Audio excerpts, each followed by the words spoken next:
Good morning, everybody. Welcome to IT Live, brought to you by Academy Sports and Outdoors. I'm Texas Homer. That's Ian Boyd. Normally, we do the Wednesday show together, but we had a National Signing Day 2-hour live stream yesterday, so we didn't want to miss this so we moved it to Thursday. Happy to see y'all. We're going to discuss what the Texas A&M win really means for the future, what we saw in that game schematically, carrying forward, spread, that kind of stuff, but also some young players that had really good games.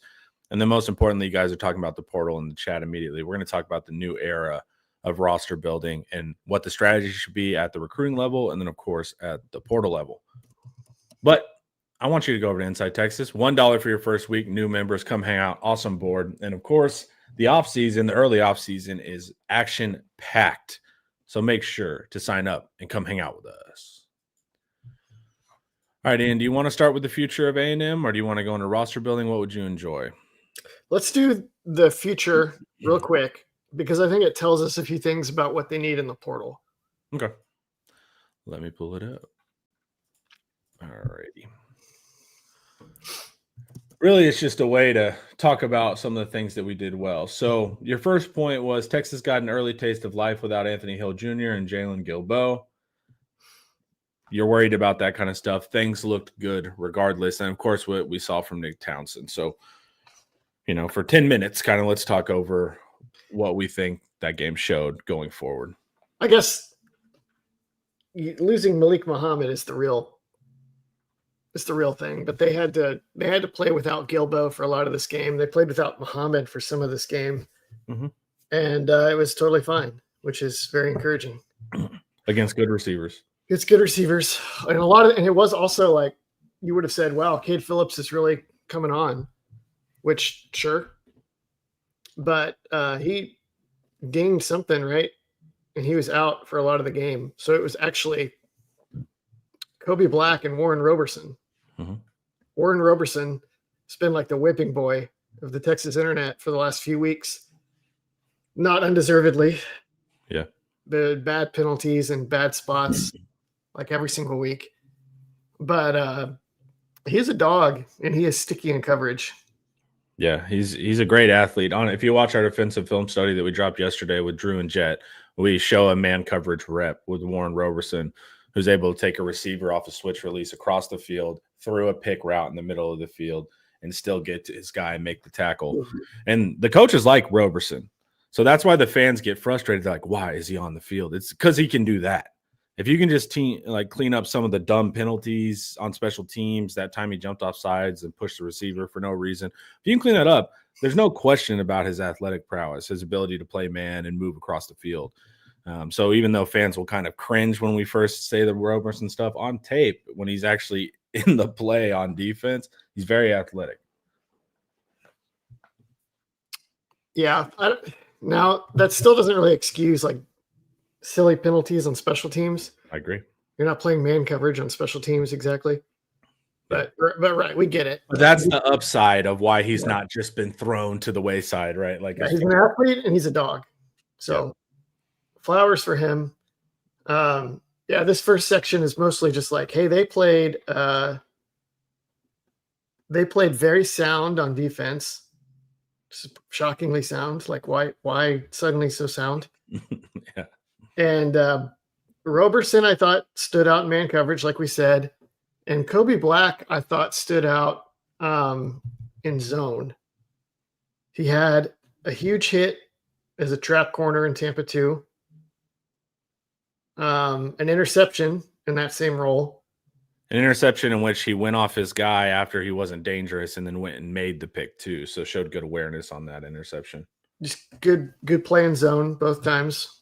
And then he had a tackle where he was playing off in cover 3. And they threw a hitch under him. Just like the play that everyone is so frustrated with. Like, why are you playing so far off and just giving him that, right? Yeah. He arrives just after the ball and pummeled the receiver for a 3-yard gain.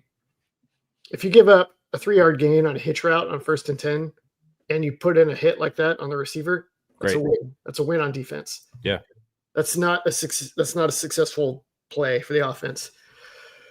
So that's kind of the thing that's I feel like that was the thing in Akina's heyday was Texas would always have these big physical corners, and they would play off a lot, which people probably forget. And when teams try to throw underneath them, they would be there in a second, and they'd be making the tackle like almost every time in space. So very promising from those two. It also made me wonder if Black, who's like 6'2", 200, if he could play safety. Because the trick with safety is how well do you see and process things going on in front of you, react. And there's a lot more to it than there is playing as a zone corner. So maybe he should stay there. But it just, it makes you think, it makes you wonder. Yeah, and it's also just, does he want to play safety, right? Yeah. That'll be a big thing, right? Like sometimes with corners, like safeties, even mentioning safety is like some type of a slight, But to me and you, we love a good safety. And he shows a lot of awareness. He shows ability to track the ball, go down and hit. That's a safety. And then coming off of his guy to get that pick, the understanding of that route distribution, that's like a safety. But he also played well at corner, and he's a big corner, and we clearly want big corners right now too. So that's a big thing. But we will see, as Dre says, Black at safety, Phillips and Roberson at corner. When you have all these guys that we potentially have youth-wise, you might have to move stuff around just to have the best players on the field. But it's really just up to Kobe Black and his camp if that's what they want to position themselves for the NFL with. But it should not. That's how it is. That's how it is, especially with corners and safeties. Those are like the two, like the most sensitive two being like called a safety. Your Texas, you can call that shot. You can be like, okay, bye, welcome, transfer. Maybe. Well, I want to see this offseason on how good we are at welcome transfer, because that's going to be a big factor. But they did play sound, and I've done 3 film studies so far this week. So I've seen a lot of what's going on with the secondary, and it was impressive. They were dropping well. They were reading route distributions well. They were not giving too much cushion to where it didn't make any sense. They were covering the middle of the field. They did play physical and some man looks at times. And then they had the cover 3 blended in with the Tampa 2 disguise that worked really well against Marcel Reed and a team that's trying to kind of attack the middle of the field. So, hey, if you play like that going forward, the problem with Texas is they lack consistency. So it's like, it's hard for fans because they're like, man, we were playing our best football at the end of the year. And I agree, it was an awesome game of football, but it didn't guarantee that great football would have continued into next week too. So it's like, I need to see kind of what's going on there. Was it a rivalry game bump, that kind of stuff? So I'm not with the fan sentiment. They're like, man, if we could just get in the playoffs right now, it just means we'll play like that going forward, because we've been up and downy. But it was at least good to see. I think it would depend on if we played Georgia or not. Yeah, Georgia and Ohio State. If we played Georgia or Ohio State, I think it would not look like it did on Friday night. Keep Littleton at star. So I know the plan, like the rough plan is Littleton and Cade Phillips at corner next year. But those guys performed well. You got to see if Jelani's willing to come back too, because that's going to change the calculus for safety. So we have like a nice little core of good corner, nickel, safety-ish people. We just have to see how it'll just have to be, they're just going to have to battle it out in the offseason, and that's what we're going to see. But the plan was Littleton and Phillips at corner. Here's my building a secondary. This is an article because I just thought of like 3 or 4 points that go into building a secondary. And the number 1 is you need to figure out who your ace corner is and play them there, obviously, like they did with Jahdae Barron, who was an amazing nickel. Like moving Barron from star was kind of hard, I would say. Mm-hmm. But obviously was worth it. So that's the first thing. But then you need to make sure you have 3 guys on the field at all times that can play man to some extent. I just wrote down a list of the possible contributors in the secondary next year. They got loads of guys that are like that can be at least solid in coverage. I don't know if they have the ace corner, but they got loads of guys that are, it's like that guy can turn and run and they'll be fine. And then you need to make sure your safeties know what's up. Yep. And that's the part that I'm least sure of. Finding an ace corner, I think, I'm not sure of that, actually. Like Littleton or Phillips or Black would have to make a big leap, or Roberson. Maybe one of them would do it, but I don't really know. But safety, especially if McDonald leaves, I don't that part. I need to get a better look at Phil Sami's film on all 22. What if Drew and Jet thought of Phil Sami and JJR and Derek Williams when they've played? We haven't really looked at any JJR stuff. Phil Same, we covered the Mississippi State one where he didn't drop well. There's mostly down with Phil Same. And then who else did you mention? Derek Williams. Derek Williams. Same thing, just didn't have the athletic pop that he used to have. Well, I'm the guy that doesn't care about that.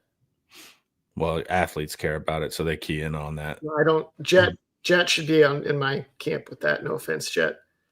He's an edge, so it's mostly Drew who was a coverage back guy that is.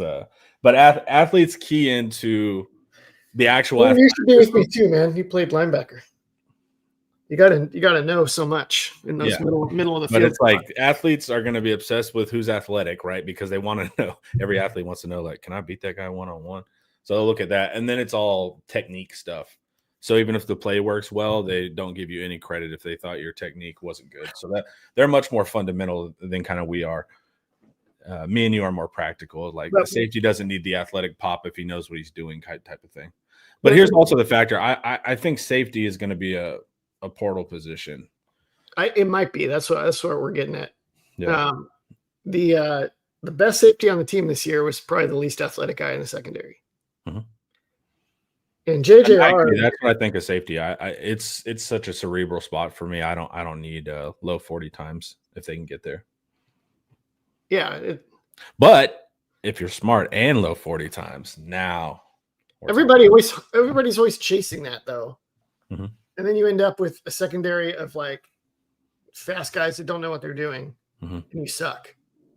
Yep. It never. I don't know. People got loads of questions. But basically, no. Safety is not a known quantity. And Jelani will still have to make a leap there as far as understanding. Yeah, Jelani should absolutely come. If Jelani right now is not as good as I want from the leader of the pack safety. Yeah. He needs a lot of work to be that, honestly. Well, explain that to fans because they're going to see in their broadcast view, they're going to see Jelani run up and pop people and look really good doing it. Why do you say that Jelani still needs work as an actual safety on the back end? Because his positioning and his eyes leave things open that should not be open. So much of the safeties are like those are your extra pieces. Those are your quarterbacks of your defense. And those are the guys that are like, it used to be that your linebackers would be like your move pieces that would solve problems for you. And really good ones can do that some. But nowadays in the spread era, it's your safety that has to be able to find the leak and fill it, or like just turn off what the offense is trying to do. And the way you deploy your safeties is basically your that's how you when you choose how to attack an offense or what you're going to focus on, the safeties are your pieces that allow you to do it. So they need to be well positioned every week, and they need to be well positioned in roles that are going to change considerably every week. So those guys, you're better off with the 4.8 dudes that know football and live and breathe film than you are with the super fast guys. I agree. And you can only really, it's hard for fans and it was hard for me, before you could ever see all 22, because you don't see what the safeties are doing unless they get targeted or it's a deep throw. You don't even see the single high safety in the frame. But with all 22, you can see if they're paying attention to the right route, if they're too far away, all of that stuff. So it's hard to even know that that's occurring without that film angle. And but Jelani struggled with that a little bit. And the disguise. How good are they at disguising the coverage so the quarterback can't just hike the ball and immediately know what he's looking at? Texas' strategy with Pete Kwiatkowski is always centered around keeping the quarterback guessing. Both of the interceptions that they got on Marcel Reed and the big hit that Kobe Black got were all plays where they showed single high, which is the main thing they play, and then rotated late into Tampa 2 and caught him. Yep. Yeah, and you'll see that one of those. You'll see the Taft one and the those hit. are both. You'll see that on Deep Dive coming out at noon, so we'll show you exactly what we're talking about there. People are asking real quick. Let's just hit some of this stuff because everybody wants to talk portal, and it's just coming up naturally. Jonah Williams. Everybody's asking about Jonah Williams. He does not look like he's got it yet when I've watched him. He is so gifted as an athlete and so gifted at a lot of things in baseball that pay so well. And he's going to play again this spring. And if he played a different position in the football field, maybe. But like we just told you, like the safety's got to live and breathe football and game plans every week. And then this dude is like not even playing football or optimizing his body for football in the offseason. He's playing baseball, which is its own sort of grueling toll on the body. Like he was dinged up in football season for most of the year because of baseball injuries, right? Yep. So I don't think this is working for football for Jonah. Maybe it changes eventually. He's still only an underclassman. You should never expect underclassmen to have a huge impact at safety, or you're probably in trouble for all the reasons we've been saying. Yep. But it feels like more of a win for the baseball team than the football team. Especially when the football team is the one paying a bulk of that NIL too, right? That is they need to get baseball NIL to like pick up the tab on that one. I think it'll probably be worth the whole team in baseball NIL. I don't know. Texas baseball is. Yeah, it's not bad, but it's not football funding even close. But yeah, that's something that's going to continue to go on until Jonah really pops. And if he doesn't pop, it'll be the eternal argument. Because I don't know if it's going to be an argument, man. I was hearing that he was like in the bullpen throwing 95 as a lefty as a freshman. And I was like, oh, that's already I don't know what minor league contracts are like, but I feel like that if you can throw 90 as a lefty for strikes, when I grew up watching baseball, which I don't do anymore. Who's that Cincinnati Red? Morgan, who's that announcer? You're not going to be able to help me. I don't watch baseball. Somebody help me. Morgan something. The guy that was on the Big Red Machine with like the 70s Reds. He would always say, if you're left-handed and you can throw strikes, you will have a job in Major League Baseball. And Jonah Williams can also hit. And he's like, Joe Morgan, thank you. That's what Joe Morgan taught me. And so as soon as I heard that about Jonah Williams, I was like, man, unless he loves football, eventually baseball is just going to snatch him away. Yeah, which is a problem financially because you're paying him to play football, and that's money that could have gone elsewhere. So it's just either that needs to get figured out quickly, or Jonah needs to be enacted quickly because we can't have kind of dead money on the bench. Yeah, somebody was our buddy Ryan Nelson was saying like, hey, watch out for this Texas spending spree coming in the transfer portal.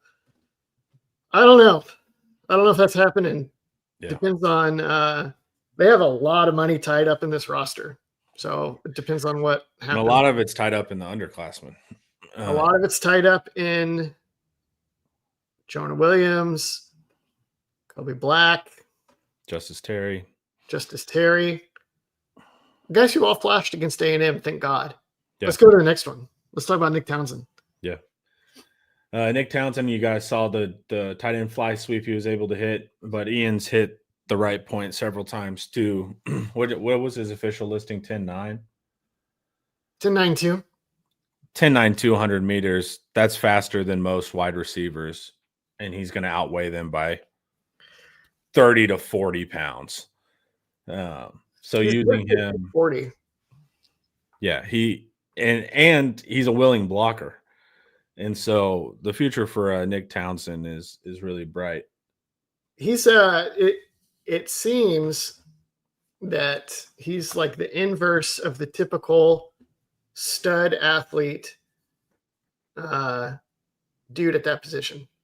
Normally, you get the stud athlete tight end and you watch his high school film and he catches 90 balls for 1,000 yards and he lines up in the backfield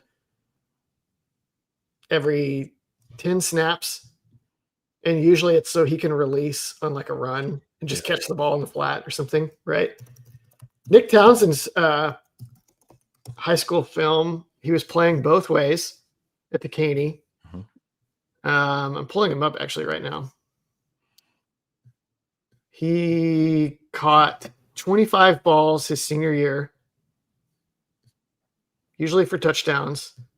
He played a lot of defense, played defensive end. And he's just the exact opposite. His athleticism, he's been using it for violence most of his football career, not for torching people in space.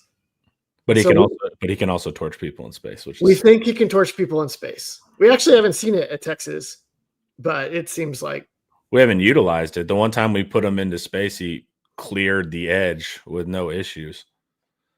Yeah, but it was also like But also 10.9 is 10.9. Like he's faster. He's going to be faster than virtually every safety he's lined up against. As long as his route running is sound, he has the paper edge. It seems like a slam dunk that he'll be dangerous as a weapon with the ball in his hands. But the thing that I love about him and that everybody I think loves about him already and will continue to love about him is that he's a freaking hammer. And so he's like running 10.9 into the defensive end or running 10.9 into the linebacker. Yeah. And that's awesome. That's like. Well, it's also a freshman that was like understood the mission where he's like, all right, I'm a young guy. I'm not going to get a lot of playing time. I know coaches love when you smack dudes. So day one, I'm going to show up and smack dudes. And it's going to be undeniable. So undeniable that the fans are noticing tight end blocks, right? That's not something the fans always key into. But he's been so adamant in his attacks that he's known for blocking as a tight end, which, fans don't generally think is super sexy. But let's watch this block. Is it this one? No, it's above. You scrolled past it. Yeah, there you go. All right, let me do the zoom where. Look at that. The zoom didn't take everything out. If you watch it slowly, he like looks at the defensive end. Where is he? Let me see. 1, 2, 3. He just motioned in from like the number to the. It's right here. He pauses and looks at the end, sees he's wide, and then goes and hits the linebacker instead. Sanford. And the pulling guard makes the adjustment to hit the edge. And he seals him too on top of hitting him. I'm not sure if Townsend made an adjustment or if he was like, or if it was like a trap play and he was like, oh, wait, that's not my guy. But sealing too, because sometimes you'll see like with an athletic guy, they'll run up and pop guys, but it's not like actually a block. It's just like a stun. And the linebacker can kind of fall back and recover, but he hits him and then seals him. So that's also valuable. He's about it. Yeah. Jack Indries is a good blocker too. Jack Indries is like a little more get the job done. Townsend's like trying to hurt people. Yeah. And those two together would be interesting, right? If we can get Indries back, regardless if it's, NFL or somebody in the portal that goes, hey man, we will actually throw to you next year. You're trying to get to the NFL. So the key retaining injuries from the NFL or potential portal hawks is actually play him. And there's a reason why I was complaining about not throwing to him all season. Because the 2 times it was San Jose State and A&M, the 2 times you really integrated him into the game plan, he balled. So actually use him. Yeah, I think they could have used him more. I think it would have been a lot easier if they had been able to run the ball at all. Yeah.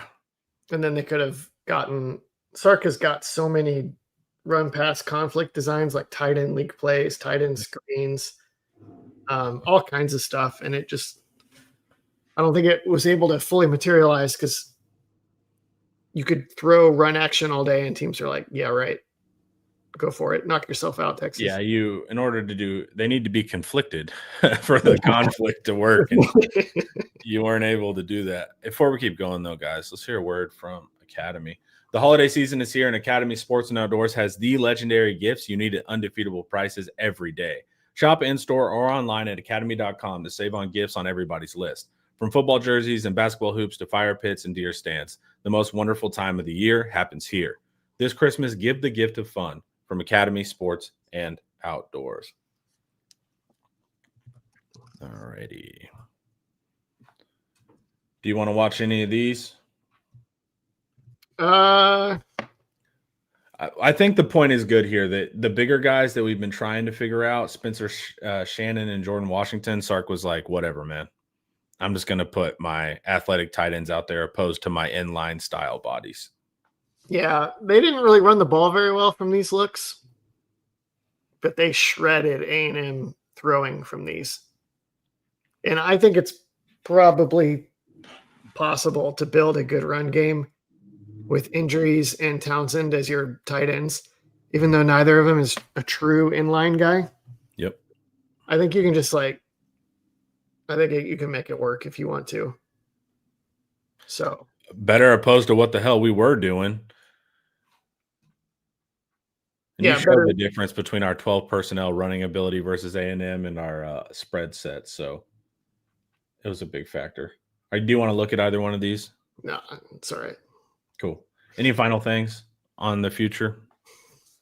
I think Townsend is a cornerstone piece in 2026. I think it'd be really cool to bring injuries back to pair with him. If Sark is insistent on getting and I'm playing like with an inline tight end, then maybe you let injuries go and you go get a bigger blocker instead.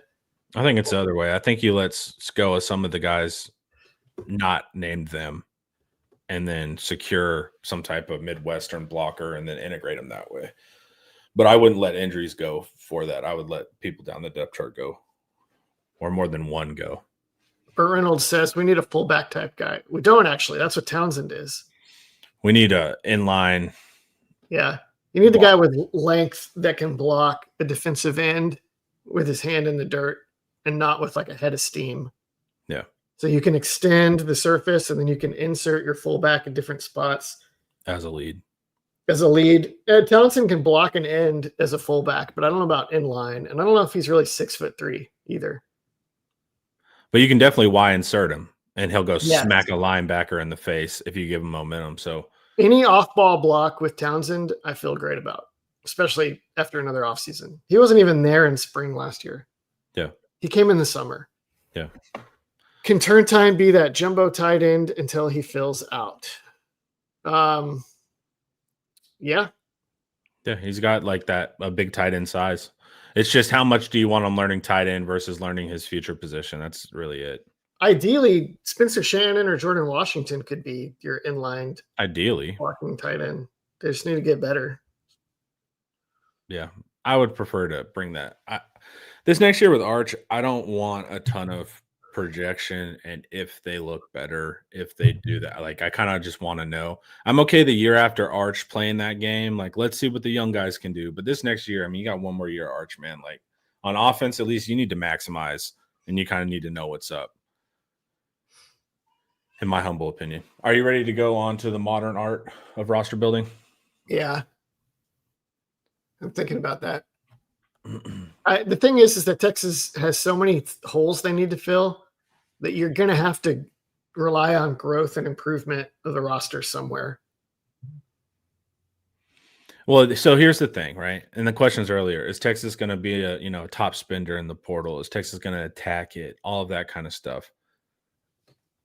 We'll see. They need to, but we'll see. And we've kind of mentioned, right? There's a lot of money tied up other places, and so at Texas, we think the money is just overflowing, and it is comparatively to a mid-major for sure, but we have a lot of money tied up places, and it's better than that. It's not yeah, sure, better than yeah, you're right, better than a mid-tier P5. Yeah. So P4, but in these exit negotiations that Eric's talking about, like hard decisions have to be made because there's several players asking for raises right now that's production did not match that raise. And then on top of that, you have players, younger players, which you want to keep because their athletic profiles are insane, but they're taking up a lot of money. So you're going to have to free up roster money with hard decisions. And, if some guy's asking for X amount and you don't want to pay it, that's fine. Texas is willing to let them go and then spend that money on a portal guy. It's not like that, but it's not just going to be like one or two guys that you have to have a hard conversation with. Like you're going to kind of have to like relook at the budget, relook at everyone and figure out how much are we actually going to have in the war chest. I think it's a little more complicated than that, even because some of these guys have contracts and you can't void contracts. If they ask for a raise and you say, or if they say, hey, I'm going to get this money somewhere else, then that kind of makes the decision easier in some ways, right? But some of these guys, if you're on the hook, like I don't know that you can get out of it. Yeah. And so, but that's the thing. It's like we all agree they need to go hard in the portal, but there's just economic realities here that we have to figure it out. That's like some of and we'll talk about the recruiting class and how that factors in as well. But yeah. So we know, and then some of Sark's comments yesterday at the presser weren't like exactly what I wanted to hear. He might have been, he knows the numbers and he knows the situation. So he's probably living far more in reality than I am in that regard. But he was like, I think we need 3 linemen. And I was like, nah, we need 4. I'm okay with 3. And then, well, one of them's not going to work. And so it's just by like the nature of numbers. One of them is for whatever reason not going to fit the scheme, or he's not. Your eval is going to be wrong. Sure, if you're perfect on 3, great. But I don't know you're going to be perfect on 3 hits. I'm still 3 seems fine to me. It doesn't to me. 4 is my number there. Because once again, it's more for the offensive side of the ball than the defensive. No, because you have to count on some of these guys getting better. You can't. You can. Okay. You can. But you also, part of the 4 is to provide competition too. Like, I don't care if some of our guys that we have now win out, but I want them to win because they beat somebody out, not because there's no one else behind them that can truly push them. And so that's a big factor for me too. And it's more on offense. I'm okay with like the defense dropping to where, it's 15th in the nation or 20th in the nation if the offense is top 5. But that's a big thing. I would like a true blocking tight end, and I think you can get them cheap from up north. So don't spend big. I still want a receiver. You can get them from Sunbelt too. Yeah. So that something in the tight end there. Doesn't have to be a white guy, Connor. He freaking racist. It actually does. It actually does. But and then running back, Sark was like, we might need a portal running back. And I was like, not might need a portal running back. That was one of the ones I didn't like that he said. Definitely need a number 1 running back, and you can get them for cheaper. Paul will give you his breakdown of how you can get. He said might at 2 of the positions where I least wanted to hear might. Yeah, same here. Safety and running back. Yeah, and I was like, oh man. So running back is not a might. And so get a number 1 running back. There's good ones in Texas right now. We'll see if the UNT back follows to Oklahoma State. Robert Henry, I believe at UTSA is a good back. So there's good G5ers in Texas right now. But of course, you can find them anywhere, and you don't have to get them for big money. Once they blow up, then the year following you pay them, but you can get them for some reasonable value. So running back is a no-brainer to me. I don't like that Sark said might there at all. Let's talk math on the O-line real quick. Okay. First, you have to retain Gooseby. Mm-hmm. If you lose Gooseby, all this portal stuff, the wish list, is gone. Because now you have to go buy a tackle in the transfer portal, and that's going to cost you a veritable fortune. So your honky blocking surface out the door, maybe one running back if you're lucky. No way you get anything in the secondary. Can't also match for Cam Coleman or something if you want to try to upgrade. It's all gone. So Gooseby, retention. And then I think Gooseby, Baker, and Brooks or Kojo, and you try to make that work at tackle. And that's it. And then you get 3 interior guys hoping to find 2 starters. And then you need Brooks to be inside, or Kojo to spin inside and be able to play, or Robertson to get better and to start, or Neto to whatever is going on there. Neto's going to be gone. Or who? I feel like there's other guys that were not even Kibble. Let's see here. Daniel Cruz, Jaden Chapman, Jackson Christian. You got what they need. That they need the current group should be able to provide 1 interior offensive lineman. Yeah, hopefully. But then you get 3 more in case they don't. Y'all can't take what Sark said is the gospel in his press conferences. Things change, and he still needs to talk to his team before putting stuff out. Yeah, but there's no world where you don't need a running back. You can keep everyone on this team, and you still need a running back. There's no timeline where you don't need a starting running back. And so that's the kind of the thing. And he mentioned it. He spoke definitely on other positions. Like, we will need to fill. Why do you say maybe on those 2, which are definite needs? So it's like, there's no timeline where you don't need a running back, and some things you're right. It's not gospel. There's politics, all that, but there's just no world where you don't need a running back. So that's why it was weird that some he was definitive on needing. And then those 2, he was like, maybe. There's no maybe there. So that's what was weird. Ryan Nelson is 100% right. He says, Ian more worried the more he names the guys. I felt like I was naming the ingredients of the Larry David sandwich. Yeah. Capers. I love that show. Cream cheese.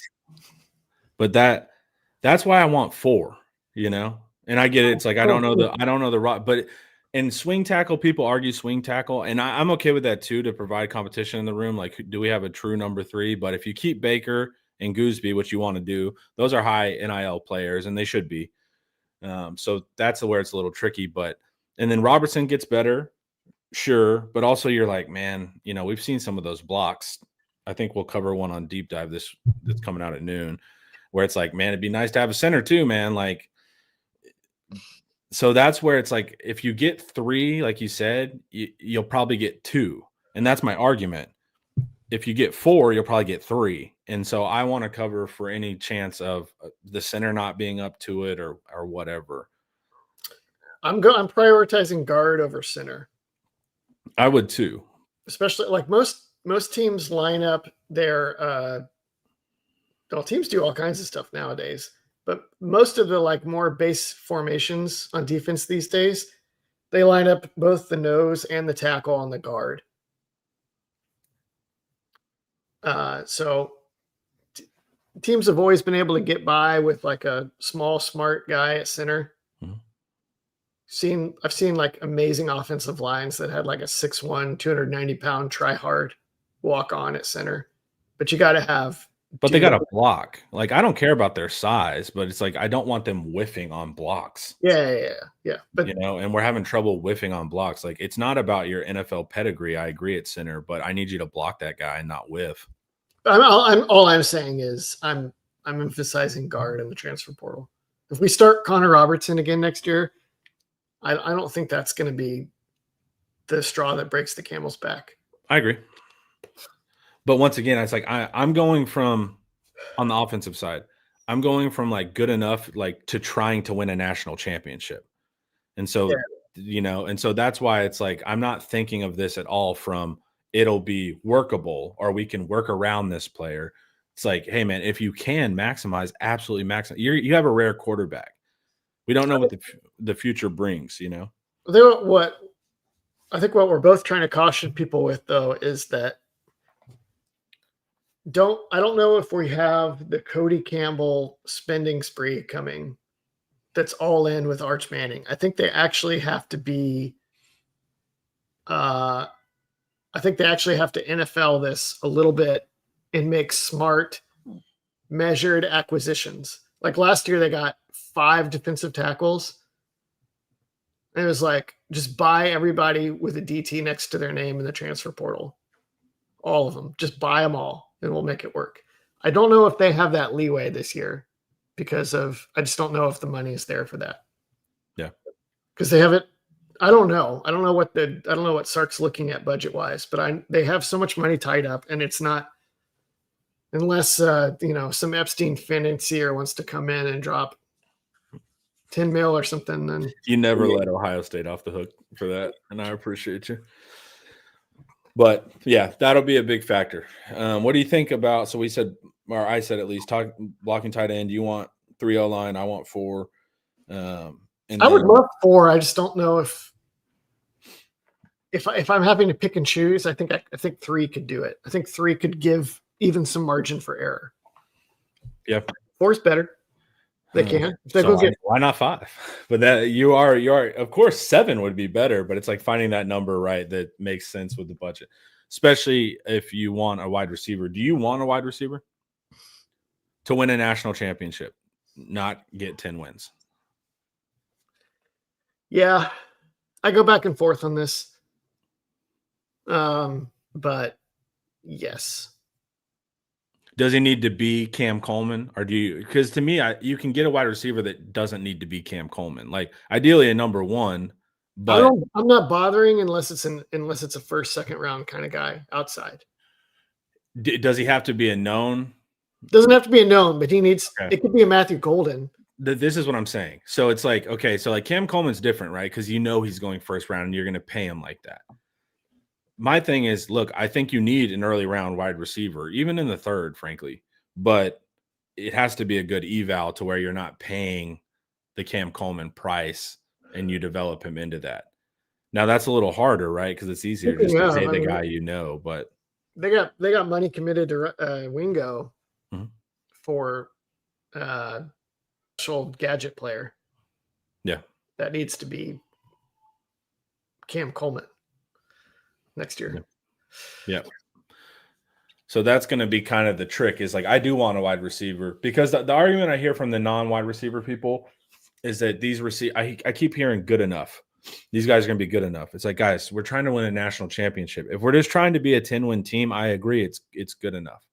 But to really get over the top and try to win with Arch, who we think is a special talent and blend of NFL talents, he just needs to get more accurate as a passer consistently. But everything else is there in spades. So there's just so many things this team needs that it gets really daunting. So you're like trying to find spots where it's like, okay, I think we'll be okay here. Yeah.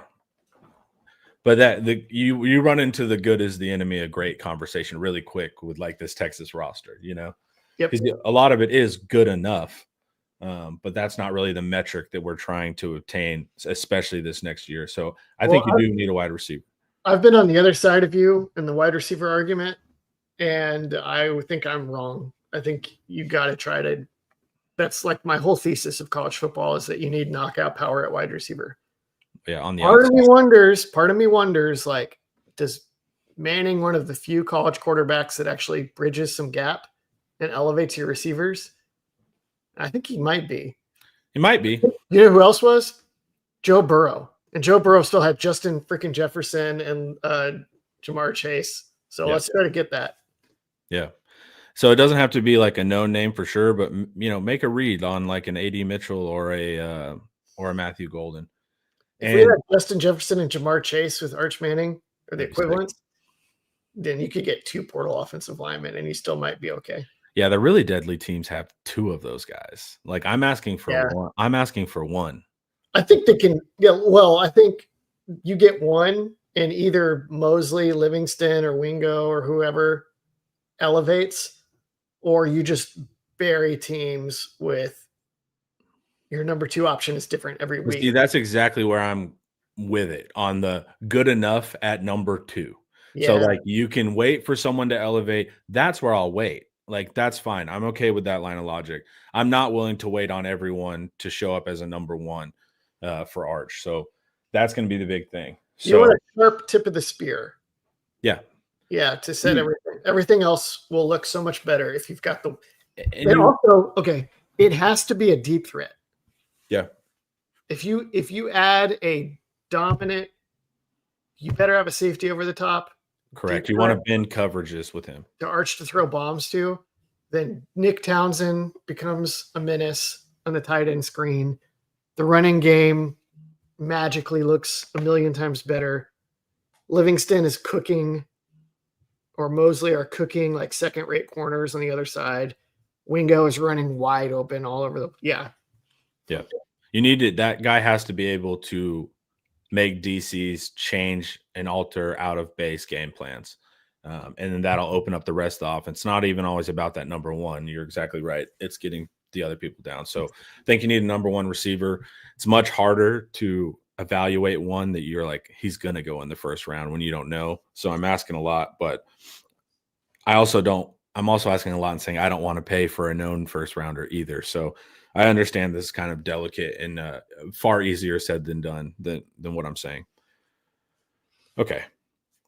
So I wonder though if like Mosley or Livingston or Wingo or whoever could make that leap. I do wonder. Yeah.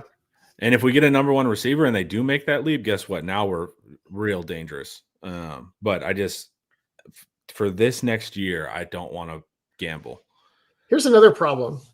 Ryan Nelson says 1 linebacker, 1 defensive back, 1 defensive tackle for defense. Regarding the strength program, why do they have to import a squatty nose tackle every single year now? It's like Sharma not. Can we not get there with any of the dudes that are already on campus? Yeah, I wonder that too. DT is actually not one that I'm like super obsessed with. I'm more focused on linebacker and safety.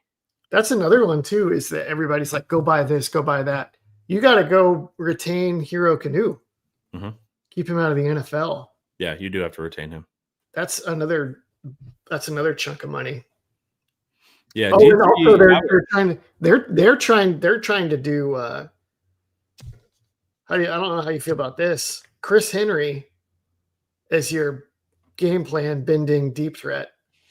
yeah. So I made a joke on the board after we dropped to 11th because we lost 2 defensive tackles in that class on the literal last day.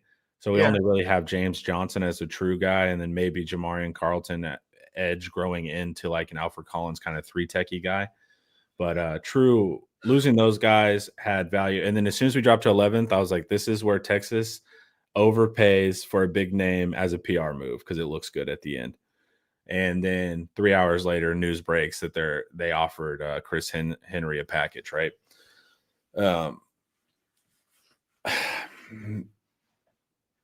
Eric stated that it's not correlated to the portal money that would be coming out.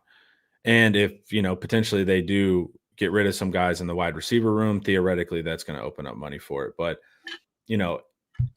if Sark was known for playing freshman receivers minus Worthy early and putting that money to work early, I'd feel differently about it.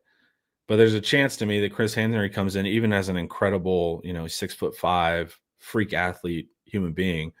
If he doesn't know the route perfectly, he's not getting in. And so, look, if you're going to start him day 1, regardless of some lumps, and he's like that, sure. But I don't want a year or 2 of that money on the bench if it can be repurposed to a player right now as a number one receiver that's proven in college and is playing today. What do you think? My pushback, which is crazy to say, I might not want Chris Henry Jr., but it's just like the realities of it. I am 100% with you, except that Ohio State thought he was the next Marvin Harrison, Jeremiah Smith, play immediately guy. But I wonder how much of that is. They are right every single time, it seems like. They are. But also it's like, well, how much of that is Brian Hartline just knows how to man that weapon so well that it's almost a guaranteed thing too. Like, is he going to squeeze more juice out of it? So it's, if he can go number one and our coaching can maximize him number one, then let's do it. But if he's sitting for a year and and we don't get a number one receiver because of it, I will be not pleased. I think he develops well, but I think he just knows which guys. Because I remember when Ohio State, one of his first coups was getting Garrett Wilson. And I remember watching the state championship game between Allen, who had Theo Wease, who was like the 5-star that went to Oklahoma. I mean, everybody's forgotten about now because he didn't make it. And Lake Travis had Garrett Wilson. And Wilson played both ways, and he locked down Wease on one side of the ball and then dominated on offense on the other side of the ball. And it was 6A state championship game. Allen has like 10 million kids that are enrolled there. And I was like, this guy, I think he just knew. Garrett Wilson is like that. The 0.01% athlete. So and it's crazy because they call Chris Henry Jr. like Megatron 2.0, and Calvin Johnson's my favorite receiver by a mile. Like, that's what I love. Look, if you can get Chris Henry Jr. and activate him, go for it. But activate him. And and if he's not perfect at the route concept or learning the offense or blah blah, I don't care, man. Like, send that guy on fades. But it can't be at the cost of this year. An argument would be like, okay, well, what if it has the cost of you still have Chris Henry Jr. for 3 years? That's pretty nice too. So you have to weigh that. But no, I gotta win with Arch. That's what I think too. Homer's so cynical today. Just today, man. Yes, this is just Thursday. Yeah, this is just par for the course, man. Come on. Homer building up the hate to keep him warm on his next half marathon. I'm about to have to run in 32 degrees after this live, so I'm actually not looking forward to that at all. So I agree. Cynical every day, baby. Reality is it's a dark, cruel world. Before we keep going, though, guys, let's hear a word from Andre the Lawyer. Texans know when you're injured, there's one name that gets results. Andre the Lawyer. Trust the team that has secured millions for their clients and helped thousands of Texans win their injury cases. Car wrecks, slip and falls, 18-wheeler accidents, on-the-job injuries, wrongful deaths. Don't let the insurance companies tell you what your claim is worth. Andre the Lawyer will fight for you. His principal office is in Dallas, but they serve Texans throughout the state. So don't wait. Call 214-444-8808. That's 214-444-8808. Contact info is in the description. I think, too, some of the stuff with the coaches is like, my trust has been abused. I don't trust them right now. After that last offseason where they repeatedly told us everything's all good, and it wasn't, even though you could clearly see some things weren't all good. So I think I'm going to be even more cynical and nitpicky because I don't trust them right now. Like, I'm going to have to see it over this offseason that they make those decisions. There's no benefit of the doubt right now for me and the Texas coaches as well. So that's probably factoring in a little bit too. I remember the whole offseason, I was like, the most important thing is that Ryan Wingo become a superstar. And then it was like he missed half of spring with a hammy. And I was like, not good. And then he missed he got a heat injury. Yeah, he got some kind of dehydration deal and miss a bunch of fall camp. And you were on Ryan Wingo needs to be number one, and I don't know if this secondary is going to be that as good as we think. And you did pretty solid there. I used to crack up quietly that we had like that promo that we kept running, and the featured article was "Can Texas win the national championship with pass rush" by Ian Boyd? And the article was like, no, you can't. The secondary says Pass secondary. rush is not enough. Yeah. And that was the story of the season, basically. Yeah. Or one of we the had, stories. yeah, we had the pass rush. I mean, it's a great article. Everyone should read it, but it did not portend well. Yeah, that's where it's just like I don't trust it. So that's why everything I'm like, that's also probably why I'm so clarity focused and need to see it reflected, because I don't trust the development right now today. And I don't trust their decision making from last offseason. So that's probably why I'm so hyper fixated on, like, I want to know in my heart going into the season that these players are ready to go. Now, they know they screwed up in the offseason, so I'm sure there's going to be some renewed attack. But also, like I said, Sark and the presser made some comments that I didn't love, and then also dealing with the financial realities of these rosters and managing them between recruiting classes and transfers and money you already have on the team, both in starters and on the bench. So there's some realities. I'm not going to get everything I want for sure, but there's some key things that I thought were really important. Someone asked earlier, Ian, what do you think of this recruiting class? Because first talk about the positions that you think that you need to have in recruiting versus the portal. Real quick summary. We've talked about this before. There's 3 takeaways in the article.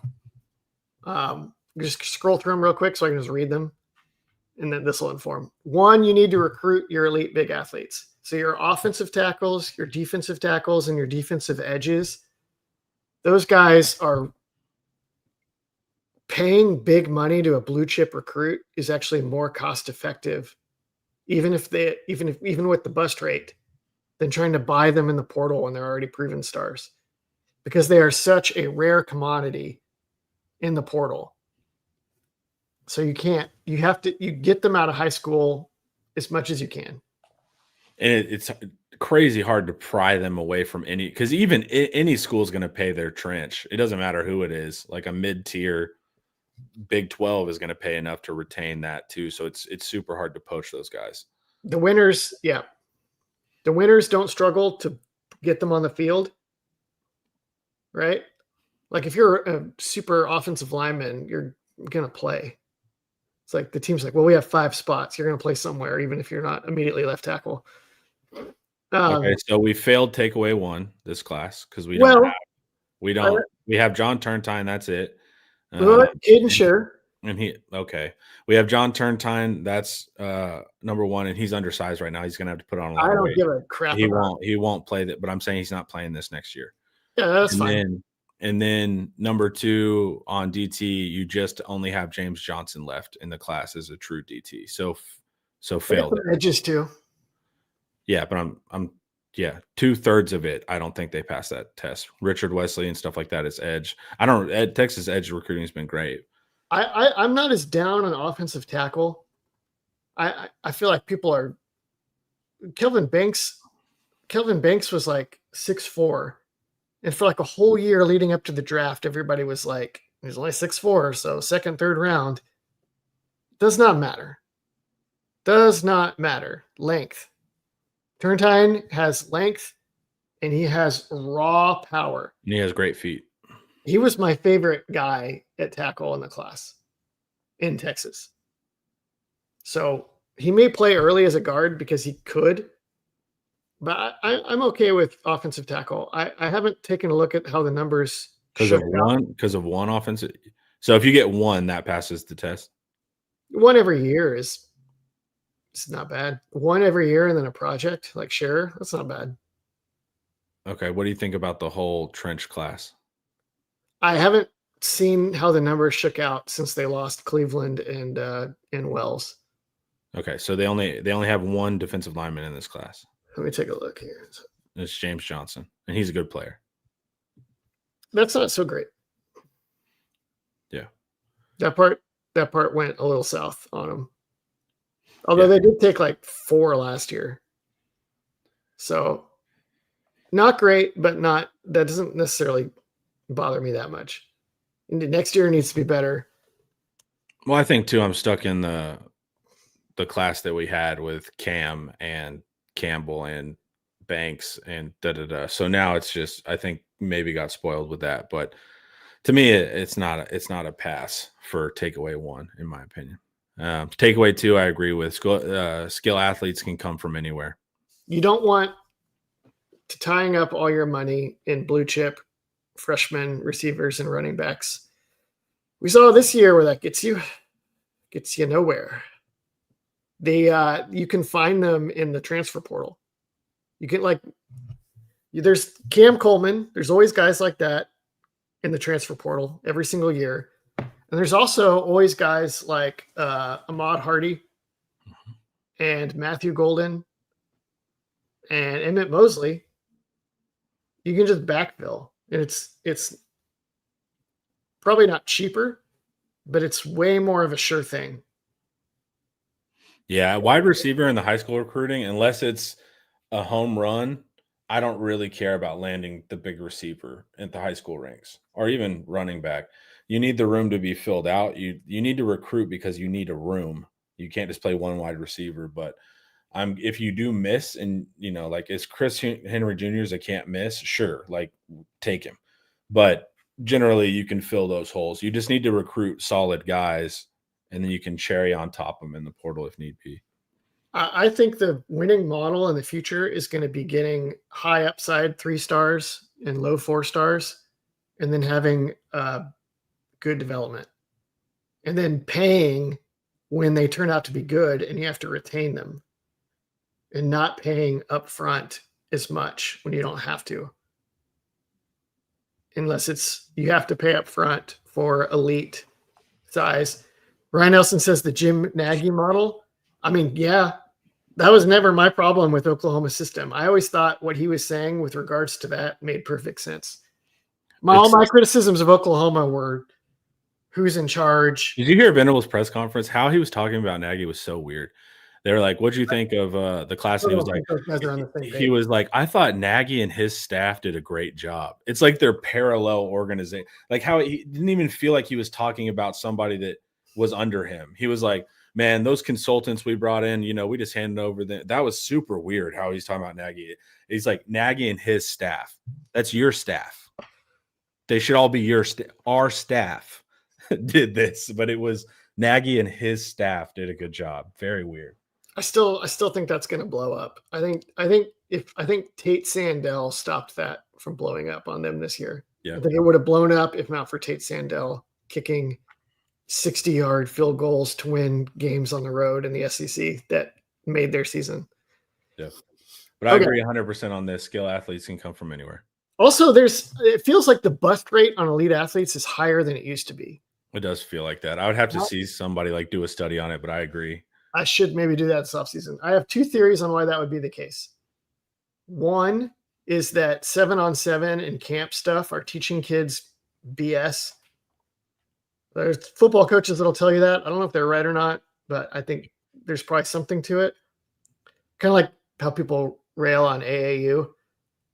Well, they'll run routes that aren't in-game routes. Like they work all kinds of stuff that's not in-game, right? Yeah. Okay. Second, if I'm an elite blue chip skill player and I go to a school and it's not working, it's very easy for me to deny reality. I can be like, quarterback won't throw to my spot. Offensive line won't block. If you come to college as an elite blue chip defensive tackle or offensive lineman, there's no hiding from reality when the upperclassmen beat the crap out of you and pancake you and shove you into the dirt. Yep. You're just like, I'm not strong enough. I have to get better. Yeah. I have to get better. I'm getting mauled. Right. And I think that can contribute to, you can always be like, he can't actually cover me. These routes are garbage. If you give me a different route, he won't cover me anymore or whatever. Yeah. My quarterback's not good enough. All right, so you got it. So I say you load up your skill athletes in the transfer portal. Not all of them. You got to recruit guys, but I'm okay with a number of high 3-star, low 4-star guys Texas has. Mm-hmm. I think maybe they're doing that to keep powder dry in the transfer portal, and that's not actually what they want to do. But I think they may have stumbled into something that they should consider doing more often. But also clearly, if they're going for Chris Henry Jr. at the end, right? Yeah. Okay. Takeaway 3. This is huge for Texas because Texas apparently is not good at developing underclassmen, especially at interior offensive line. Just don't do it. Just don't depend on your own model for doing it. Just let somebody else do it. Especially, here's the key. Quarterback, Texas is never going to do this with Sark, but quarterback in particular, and then probably also linebacker and safety, there's no substitute for game reps because you actually have to train your brain to process patterns of movement to the point that your decisions become second nature. Like when people are like, the game is slowing down, there's actually a neurological physical thing going on that allows guys to do that. And it's really hard to do that without getting a lot of game reps and practice reps. And you can't give those to your players when you're trying to win a championship every year or every other year. If you're always trying to get to the playoffs, your younger guys, especially at quarterback, are not getting those invaluable reps. So it's better to let somebody else do it for you and then go get them in the portal. You can't practice. There's positions that you can, like, for instance, receivers and like corners.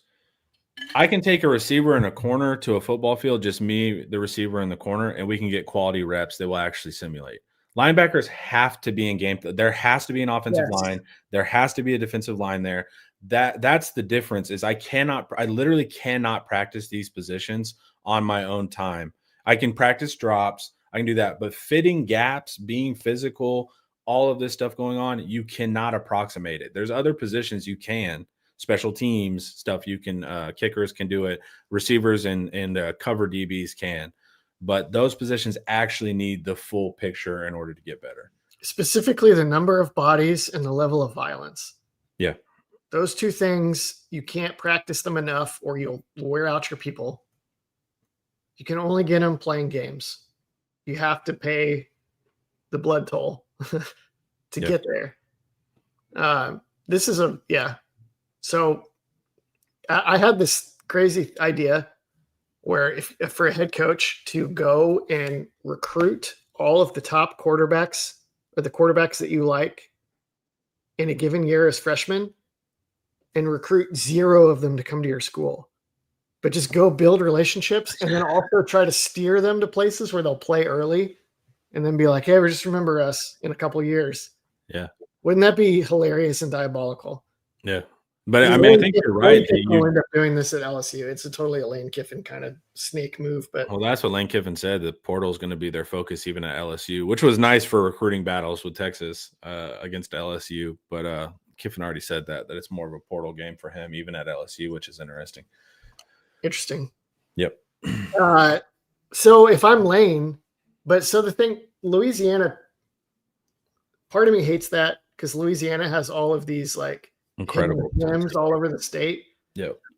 But the problem is like, okay, but why is it just let Tulane and La Tech and Monroe find those guys and then just poach them when they're proven? Yeah. So that still might work. So these are the takeaways. Take big bodies. Yeah. In recruiting. Yeah. Let your skill guys develop elsewhere and poach them. Yeah. And then let other people develop your talent if you're not good at developing that specific position or it's a skill position. No, let other people develop positions where there's no substitute for game reps would maybe be the more. Okay. So safety, quarterback, linebacker. Yeah. Linebacker and safety, maybe they're doing that.